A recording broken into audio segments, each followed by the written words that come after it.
choice to either continue forward or to come back. And this was the point where I had to make a decision. And I stopped accelerating forward for a short while I was, the voice was waiting for an answer, like I put it. And I had to come up with something.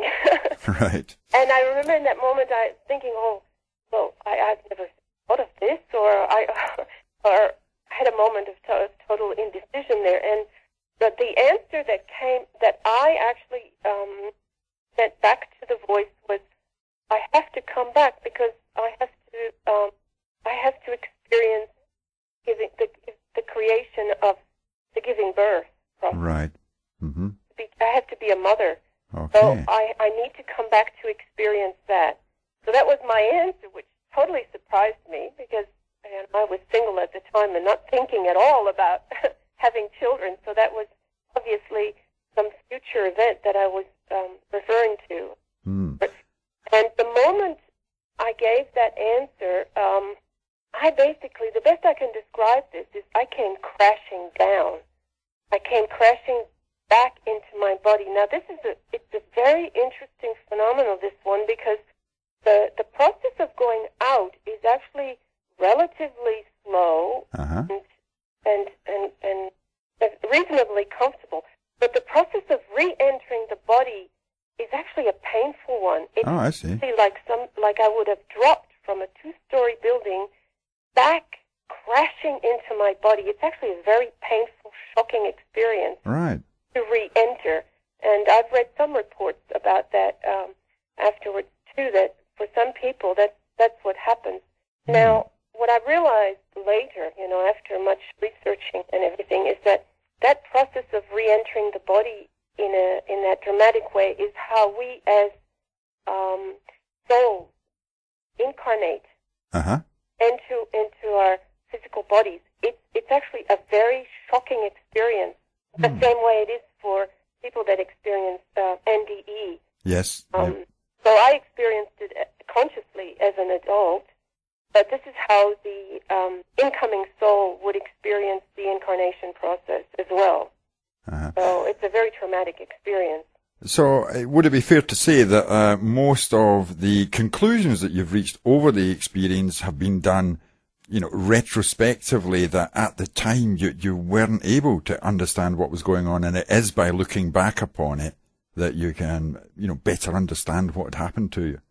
Yes, exactly, because that's the one thing that is also true for most NDEs. It's all based on our belief system and our value system, what kind of feedback we get back, because the mind does somehow interpret what it's experiencing to some extent. And so if I would have, say, the same experience now, I would actually probably have a completely different experience to what I had then. Yes, yeah, I understand. So you would agree, presumably, that it is a highly individual experience, and that, for example, say someone who was of the Islamic faith would experience possibly Islamic religious symbology in that experience, and for yourself being brought up. You were brought up in France, I believe, yes? Yes, that's correct. So with the predominant culture, religious culture there being Christian, that you tapped into that somehow. Yeah, I had a limited understanding of the Bible at that time. And this is where I would say that people would see certain beings of light, and they might see Jesus, or they might see Buddha or Krishna or whatever, depending on their religious upbringing. That's what shows up. Now, for me, there was no particular beings per se, because I actually don't believe necessarily that the beings of light would have a physical form. For me, it's light, and I still believe that. It's a consciousness rather than something that may look like a male or a female figure. Yeah, so This is what I saw, and this is what I still believe. I didn't see angels, let's say, but I felt them. Yeah. I felt something that would be like an angelic presence.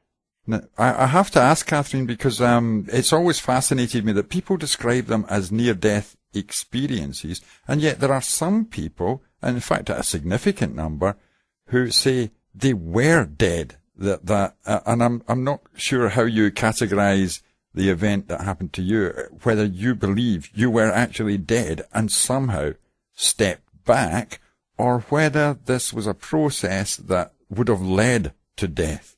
Yes, I'm glad that you asked this question, because that's something I wanted to mention, is that for me, first of all, I did not believe I was dead, and therefore I was not dead. It was a continuous process, and I remained conscious the entire time. So there was no interruption in my conscious awareness once I entered into the tunnel.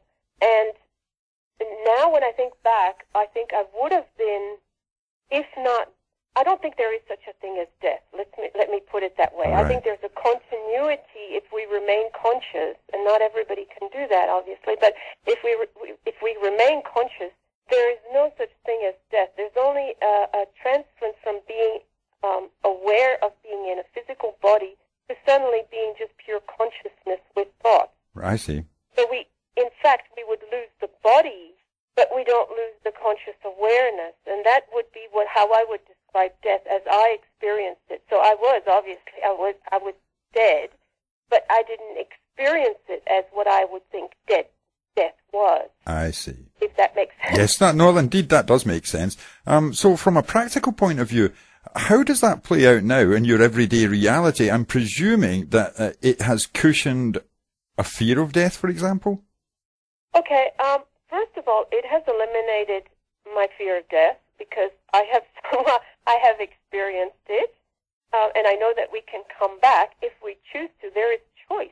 Mm-hmm. It's at any point on the journey, even when our physical body may have actually died, our consciousness can still choose to come back if it wants to. Now, the choice is very important.